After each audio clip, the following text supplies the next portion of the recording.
فرمایا تمہارے دنوں میں سب سے بہترین دن جمعہ کا دن ہے، اس لیے اس دن مجھ پہ کثرت سے درود پڑھا کرو۔ فإن صلاتکم معروضۃ علی، اس لیے کہ تمہارا درود مجھ تک پہنچایا جاتا ہے۔ صحابی نے پوچھا یا رسول اللہ کیف تعرض علیک صلاتنا وقد ارمت، ہمارا درود آپ تک کیسے پہنچایا جائے گا جبکہ آپ جب دنیا سے جائیں گے، قبر میں جسم آپ کا ختم ہو جائے گا، تو ہمارا درود آپ تک کیسے پہنچے گا؟ تو آپ صلی اللہ علیہ وسلم نے فرمایا ان اللہ حرم علی الارض اجساد الانبیاء، اللہ تعالیٰ نے پیغمبروں کے جسموں پر زمین پر پیغمبروں کے جسموں کو حرام کر دیا۔ زمین کسی پیغمبر کے جسم کو کبھی ختم نہیں کرتی۔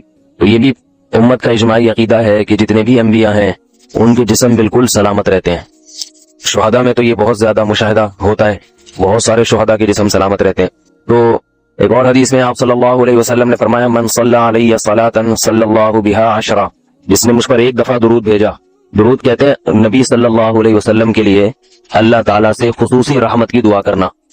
ایک ہوتا ہے عام دعا، کسی کے لیے بھی رحمت، صلاۃ کہتے ہیں خصوصی رحمت جو اللہ اپنے خاص بندوں پہ کرتا ہے۔ اس لیے صلاۃ کا جو لفظ ہے نا، یہ درود اور صلاۃ یہ پیغمبر کے علاوہ کسی کے لیے جائز نہیں ہے، کیونکہ یہ صلاۃ خاص کس کے خاصہ ہے؟ یہ پیغمبروں کا۔ اس لیے ہم اللہم صلی علی محمد تو کہہ سکتے ہیں، لیکن یوں نہیں کہہ سکتے اللہم صلی علی فلان۔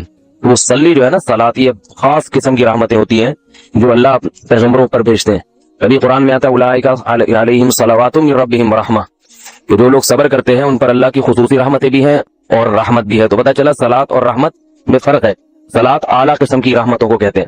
تو آپ صلی اللہ علیہ وسلم نے فرمایا جس نے میرے لیے ایک مرتبہ رحمت کی دعا کی، درود شریف پڑھا میرے لیے، تو اللہ اس پر 10 رحمتیں بھیجتے ہیں۔ اور جمعہ کے دن زیادہ فضیلت ہے درود شریف پڑھنے کی۔ البتہ یہ جو جمعہ کے دن میں حدیث مشہور ہے کہ 80 سال کے گناہ معاف ہوتے ہیں جمعہ کے دن درود پڑھنے سے، یہ حدیث سند کے لحاظ سے کمزور ہے۔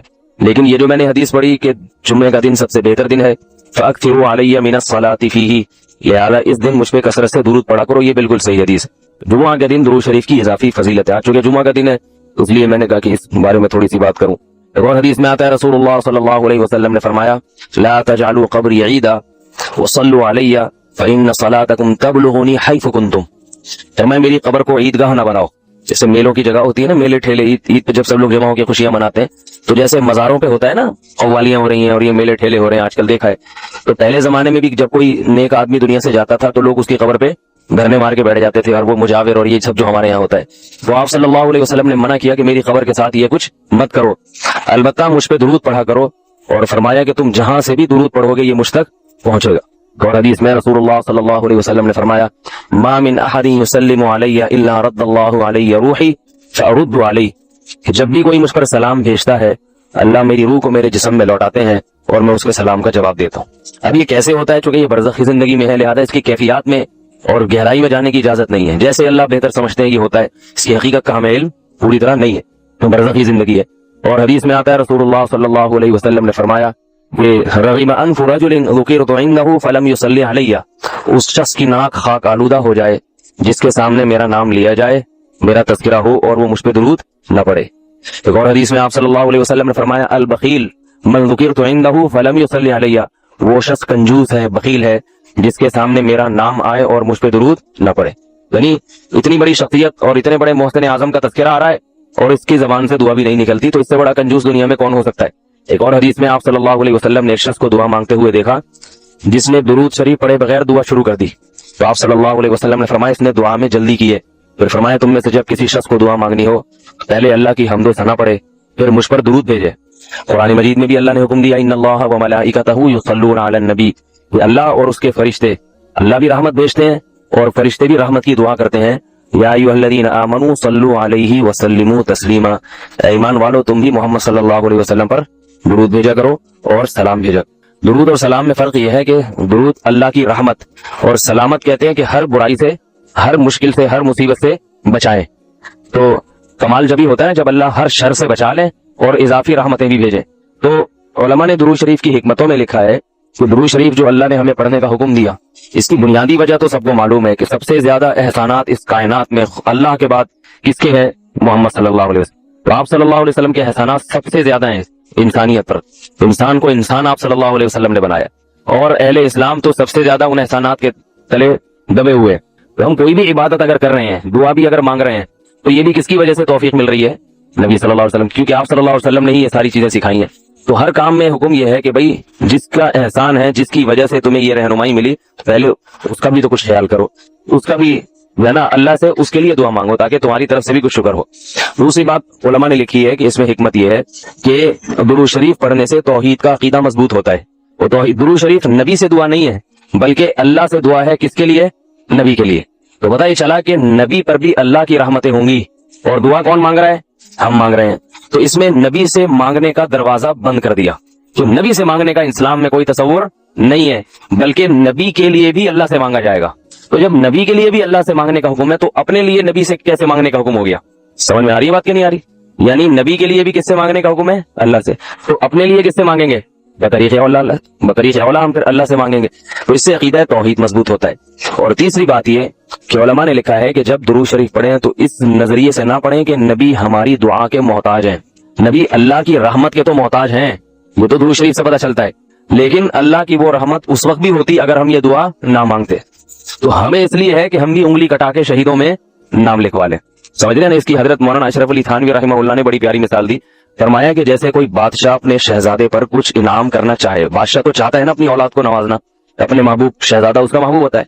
तो आप अगर बादशाह से सिफारिश कर दें कि हजरत ये तोहफा आप अपने शहजादे को दे दें, या ये फला चीज अपने शहजादे को, बादशाह तो पहले भी दे रहा है, लेकिन आपके कहने से वो और खुश हो जाएगा, और खुश हो जाएगा कि भाई देखो जो काम मैं चाहता था ये भी उसी की दरख्वास्त कर रहा है। तो नतीजा क्या निकलेगा? थोड़ा सा आपको भी दे देगा वो, ठीक है ना, कि चलो ये गुड़ तुम भी मुंह मीठा कर लो अपना, तुमने इतना अच्छा काम किया। और अगर आप किसी को हुक्म दें उसके दुश्मन पे खर्च करने का, आप जाके कहें भाई वो तुम्हारा दुश्मन है, तुम्हारा दिल चाहता है उसका गला दबा दो, तो ऐसा करो उसको हदिये वदिये दिया करो। तो कहते मैं उसको गला दबाना चाहता हूँ और तू हदिये की तरकीब दे रहा है तो मैं तेरा भी गला दबाऊंगा। तो दुश्मन पे खर्च करने का जब हुक्म दिया जाता है तो इससे सामने वाला गुस्से में आता है। दोस्त पे खर्च करने का, एहसान करने का जब आप किसी को कहेंगे तो वो खुश होता है। बाप को अगर कहा जाए ना अपने बच्चों पे और खिलाए करें, बड़ी खुशी होती है, तो बाप का दिल और सीना और चौड़ा हो जाएगा। तो ऐसा ही अल्लाह ताला को अपने रसूल सल्लल्लाहु अलैहि वसल्लम से मोहब्बत है। अल्लाह तो खुसूसी रहमतें भेजेंगे ही, लेकिन हम अगर अल्लाह से दरख्वास्त कर देंगे कि अल्लाह तू खुसूसी रहमतें भेज, तो इसमें थोड़ी सी हमारी भी क्या हो जाएगी? दखल अंदाजी हो जाएगी। अल्लाह तो वैसे ही कर रहा है, तो अल्लाह कहेगा चलो तूने भी सिफारिश कर दी तो उन पे तो करिए ना हूं, ये 10 रहमतें तुझ पर भी हो जाएंगी। और चौथा फायदा क्या है दुरूद शरीफ पढ़ने का? कि इंसान के दिल में मोहम्मद सल्लल्लाहु अलैहि वसल्लम की मोहब्बत बढ़ती है। इंसान जिसके लिए दुआ मांगता है लाशऊरी तौर पे, तो नबी सल्लल्लाहु अलैहि वसल्लम की जितनी ज्यादा मोहब्बत होगी अल्लाह की खुद ब खुद उतनी ही ज्यादा होगी, क्योंकि नबी से मोहब्बत अल्लाह ही की वजह से होती है, ये अलग अलग चीज नहीं है। कि जिस कोशिश के नतीजे में आपको कुछ मिलने की उम्मीद ना हो, उस कोशिश में टाइम वेस्ट नहीं किया जाता। तो हम क्यों मुसलमान हैं, हम क्यों कलमा पढ़ते हैं? बहुत सारे लोग दुनिया में मजहब को नहीं मानते और बड़ी ऐश व इशरत की जिंदगी गुजारते हैं। लोग मुझसे पूछते हैं कि इस्लाम में ये क्यों है, ये क्यों है, ये क्यों है, ये पाबंदियां क्यों हैं? तो मैं उनसे कहता हूँ कि भाई मजहब को छोड़ दो तो फिर कोई पाबंदी नहीं है। अभी कुछ हफ्ते पहले मैंने एक बयान किया था, बयान में मैंने ये बात कही थी कि अगर आपके पास बहुत ज्यादा पैसे नहीं है इजाफी, तो आप घर खरीद लें जाती, लेकिन अगर फालतू पैसा नहीं है आपके पास तो खाने पीने में, पहनने में लगा दें, जाती घर बनाने की कोशिश मत करें। क्योंकि दीवारों से दिल लगाना, मकानों से दिल लगाना ये मुसलमान का शेवा नहीं है। रसूलुल्लाह सल्लल्लाहु अलैहि वसल्लम ने इरशाद फरमाया, यक़ूलुल अब्दु माली माली, बंदा कहता है मेरा माल मेरा माल। फरमाया तेरा वो है जो पहन के पुराना कर दिया और खा के खत्म, तो इस्तेमाल में आ गया। बाकी जो रिहाइश की जरूरत है वो किराए के घर से पूरी हो जाती है, बहुत कम इन्वेस्टमेंट में।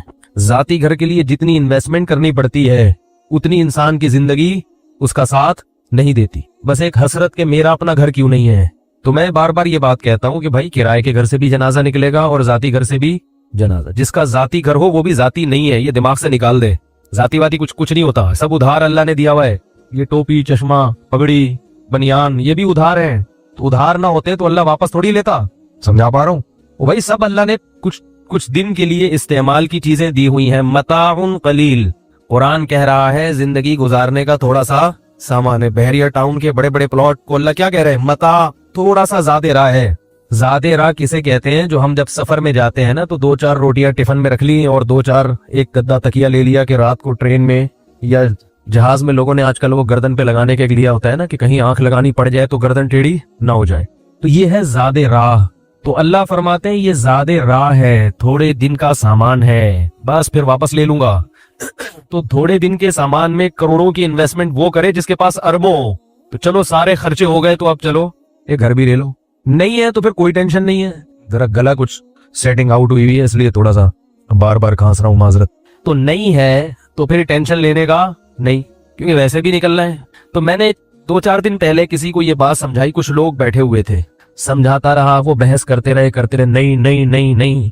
मैंने कहा असल में आप में एक वायरस है, जब तक वो वायरस खत्म नहीं होगा हमारी बात आपकी समझ में नहीं आएगी। वो वायरस है दुनिया से मोहब्बत और दुनिया को मुसाफिर खाना ना समझना। क्योंकि आप दुनिया को मुसाफिर खाना ही नहीं समझ रहे तो मेरी बातें आपको लगेंगी बेवकूफी की बातें कर रहे हैं। वो चीज जो इंसान की सबसे बड़ी चाहत है, जाती घर, उसी की नफी कर रही है। इस वक्त दुनिया में इंसान का सबसे बड़ा हदफ क्या होता है?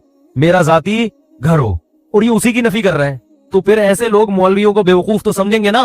तो देखो आशूरा के दिन शिया मातम कर रहे हैं, चीख रहे हैं, चिल्ला रहे हैं, आप चीखे नहीं, कम से कम जो मैं बात कर रहा हूँ थोड़ा सा हाँ ना करें। क्या ख्याल है? वो देखो पूरा सेटअप ही आउट हुआ है उनका, चीख रहे हैं।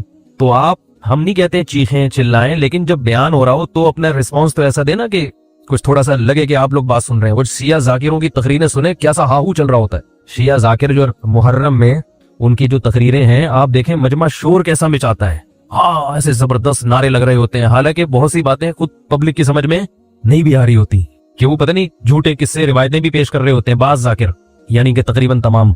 तो लेकिन हमारा जो है सुन्नी लोगों का हिसाब ऐसा है कि वो ऐसे बुझे हुए बैठे होते हैं, शायद इसलिए कि उनकी समझ में आ रहा होता है। तो समझ में जब आता है थोड़ा सा इंसान चेहरे के एक्सप्रेशन जाहिर करता है। तो मैंने उनसे ये कहा, मैंने कहा भाई